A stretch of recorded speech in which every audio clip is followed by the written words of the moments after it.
Is Victor Wembanyama to Charlotte a realistic possibility? I think so, and I think that the Hornets need to make some moves right now to give themselves the best chance to enter this race. You guys know on the channel that I'm not saying go and sell all your good pieces right now just to have a shot at Victor Wembanyama. The issue, though, is the Hornets are already one of those teams that are struggling this year to get going. LaMelo Ball missing the beginning of the year hasn't helped.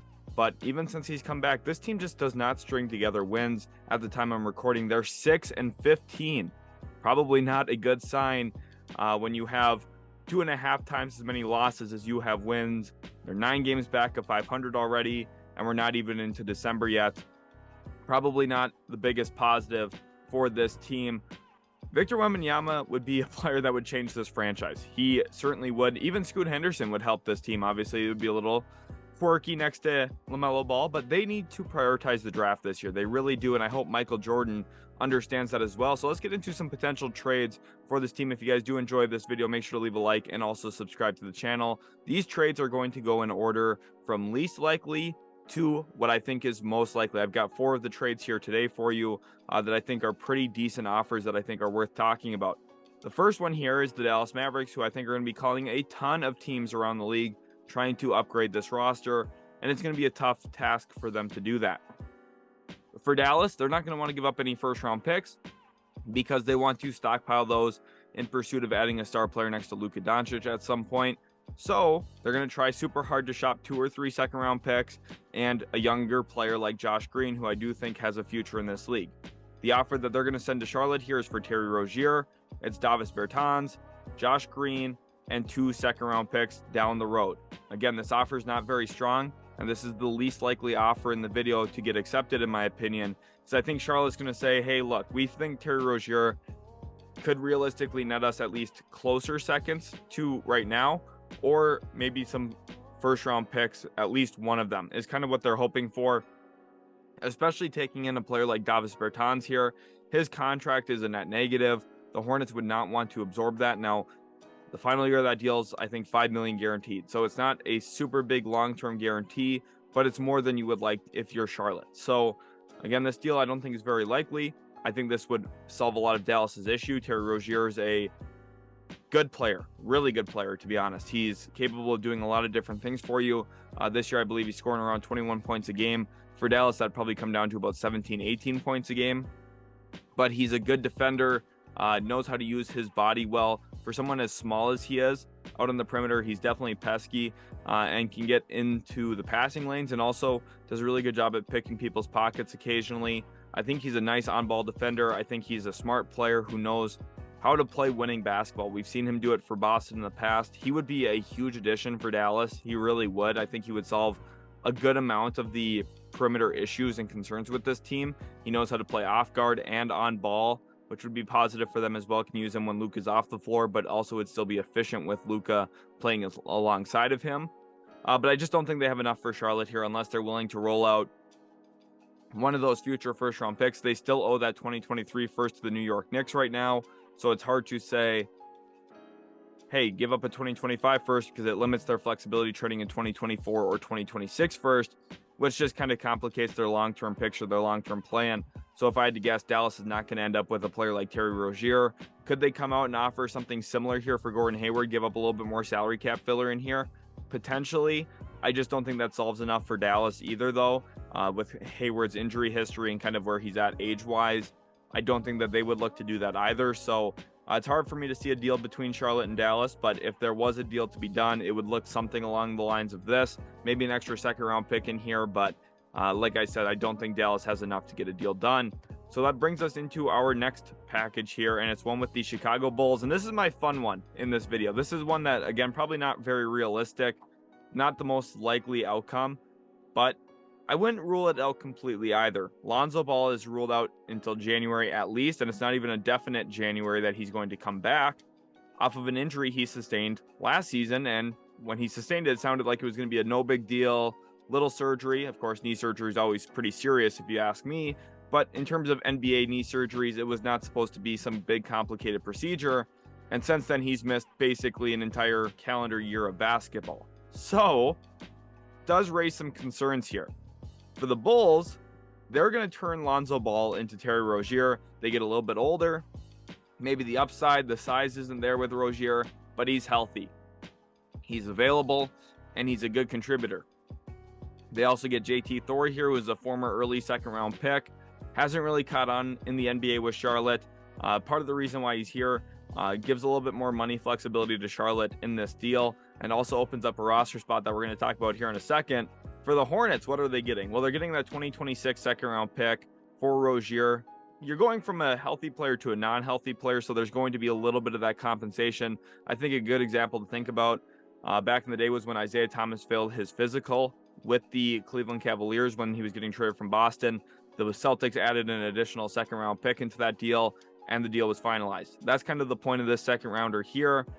And the Hornets get Lonzo Ball, which is a really nice move for them, in my opinion, because when Lonzo Ball is healthy, which has been somewhat rare at times and somewhat fleeting, he's been a really good NBA player who is an elite three-point shooter, and I say that confidently. Ton of attempts a game, and he's shooting a high clip, both open and with some contests in there.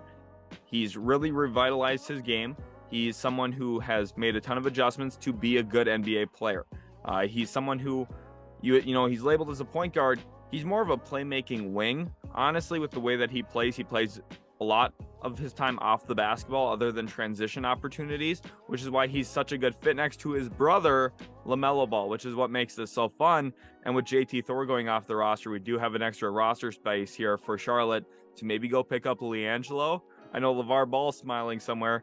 If he is not watching it now, he should be, because he would be dreaming of an outcome like this where Lonzo, LaMelo, and LiAngelo are all on the same team.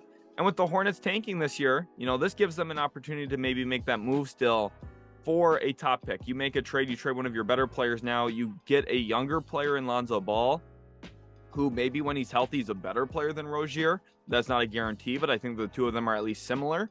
And in the process, since he's out with an injury, you can rehab him, you can give him his time to come back fully healthy, give him some rest down the stretch of the season, and you're going to be losing games because you don't have the Terry Rozier level player on the floor, which is what's going to elevate that draft pick likely into a top 5, maybe even top 3, and someone, knock on wood, top 1 pick that could end up being a Victor Wembanyama or another player who's really, really special in this draft. It's a loaded draft class. Make sure to go check out some of my mock drafts on the channel as well, where we talk about the Hornets a ton. The Bulls also have a pick from Portland this year, so they could look to add another young talent themselves. Then we go into our next one here, and this is with the Minnesota Timberwolves, and this is a team we're going to talk about a ton. Minnesota is a team that I'm going to expect to be active at the trade deadline. And it's with the player right here, D'Angelo Russell. $31 million he's owed this season, and it's an expiring deal, which is what makes him valuable in this trade for Charlotte.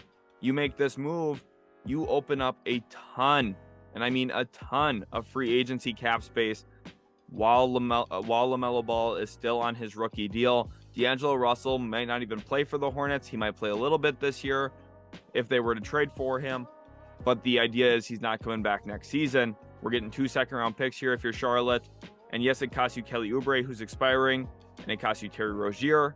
2 players who you would say, hey, we don't want to give those guys up. They're nice, good pieces. Right now, with where Charlotte's at, they're not going anywhere if they don't have cap space and if they just win too many games to have a top 5 pick. I just don't like the direction with where they're at. I still think that they need another top pick to put with LaMelo Ball. I really do believe that. Someone who can change the direction of this franchise. And the issue is they maybe had that in Miles Bridges before he did what he did, which kind of opens the door here for the need of it again. So this is why you make a move like this. This is elevating your own draft pick, opening up cap space for this offseason. If you can draft a guy in the top 3 or 5, you add in a max level player in free agency, you could be really clicking, and guys are going to want to play with LaMelo Ball. I know that 100% without a shadow of a doubt. Players are going to want to play with a talent like him, and maybe they can find a way to route Gordon Hayward out somewhere as well this offseason to open up even more money. They could have, upwards of $45-50 million in cap space if they make the right moves. Now, I'm not guaranteeing that this is the right move. You're giving up 2 talented players here with the idea of, hey, we're Charlotte, we're going to try and sign somebody. That might be a risky game to play, but if it pans out well for him, it could really lead to a higher ceiling than this team currently has.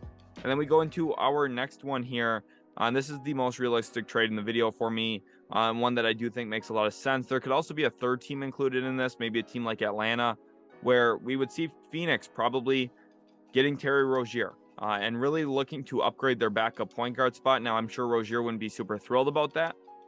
He probably doesn't want to be coming off the bench at this stage of his career, but he would be probably the best backup guard in the NBA if the Phoenix Suns made this move. Think about upgrading Cam Payne and Landry Shamet into a Terry Rozier level player. That's night and day difference, and it might be enough to change Phoenix from a contending team to a championship level team. And for Charlotte, you get the first round pick here, which is the only first round pick included in this entire video. You get 2 expiring contracts in Jay Crowder, Dario Saric, and this is where a third team would come in to play. Could Jay Crowder, Dario Saric maybe net you something else in the market? Potentially. That's where we could see maybe a team like Atlanta have some interest in a Jay Crowder. Maybe you can accrue some extra second round picks in some of these deals. And then if you do that, you have enough assets to really build this thing up long term. And yes, I know it hurts because you're stripping down your roster a little bit now, but I still think with LaMelo Ball only being 21 years old, you have to take a long-term approach if you're Mitch Kupchak. You just have to trust that you're going to be able to build a team over the next 5-6 years rather than trying to put the pieces together now. Hurry this thing along. I think the best thing you can do, be patient, add talent when it makes sense, but really prioritize the draft. And then if you can go into free agency and add good talent at a reasonable price point, that makes all the sense in the world to me. Hopefully you guys did enjoy this video. Hornets fans, make sure to leave a like and subscribe to the channel for more. Let me know which trade was your favorite. Let me know some other trades that maybe I missed. What are you thinking could be potential outcomes this year at the trade deadline? We are going to have a ton of NBA trade videos coming up on the channel, ones that really highlight potential trade packages and who could be available, what teams could have what to trade away. So we're going to have a lot of videos coming out here in the very short future. Hopefully you guys do enjoy those ones as well. Thanks again so much for watching. We'll catch you in the very next Utility Sports video.